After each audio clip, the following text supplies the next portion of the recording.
फक्त एक उपाय करा, पांढरी रुई तुमच्या सर्व इच्छा पूर्ण करेल। प्राचीन काळापासून पांढऱ्या रुईचा म्हणजे देवरुईचा वापर हा लक्ष्मी मातेला प्रसन्न करण्यासाठी केला जातो। तांत्रिकदृष्ट्या सुद्धा या रुईला त्यामुळे जास्त महत्त्व प्राप्त झालेले आहे। नकारात्मक शक्ती घालवण्यासाठी व आर्थिक प्रगती होण्यासाठी आणि घरात सुख समृद्धी आणि भरभराट व्हावी यासाठी देवरुईचे फार महत्त्व आहे।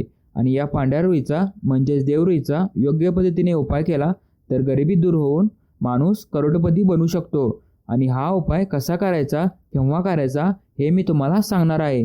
तर मंडळी, रुईचे श्याम रुई आणि श्वेत रुई हे दोन प्रकार आहेत। पांढरी रुई ही भगवान शंकराला प्रिय असते आणि तिच्यामुळे साक्षात श्री गणेशाचे वास्तव्य असते। आपल्या घरात जेव्हा सतत कटकटी, भांडणे होणे, घरातील व्यक्ती वारंवार आजारी पडणे, घरातील लोकांना नजर लागणे, सतत काही ना काही वाईट घटना घडणे, आर्थिक परिस्थिती बिकट होणे किंवा आर्थिक परिस्थिती खालावणे अशा घटना घडत असतील तर आपल्याकडे पांढरी रुई म्हणजे देवरुईचे झाड नसेल तर ते शोधून काढावे। ज्या दिवशी पुष्प नक्षत्र नसेल त्या दिवशी या रुईच्या आपल्या पद्धतीने पूजा करून पाणी घालावे। रुईच्या मुळाचा किंवा खोडाचा अतिशय छोटासा तुकडा कट करून घरी आणावा। पुष्प नक्षत्र रविवारी किंवा गुरुवारी असेल तर या दिवसाचे जास्त महत्त्व असते।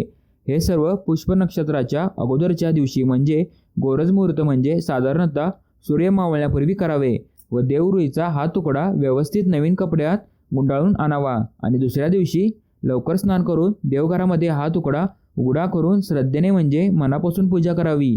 हळदी कुंकू व फुले अक्षता व्हाव्यात।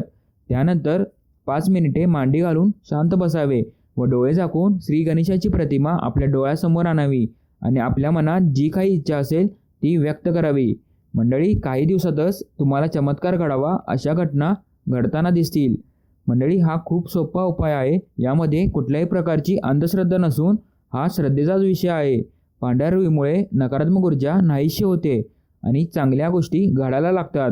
अजून एक महत्त्वाची गोष्ट केली तर पांढऱ्या रुईमुळे मोठ्या प्रमाणावर लक्ष्मी प्राप्त होऊ शकते।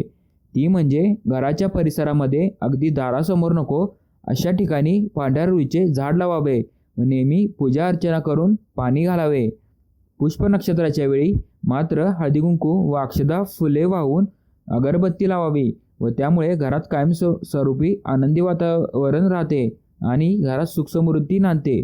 पांढरी रुई ही भगवान शंकराला प्रिय असते आणि तिच्या मुळांमुळे साक्षात श्री गणेशाचे वास्तव्य असते।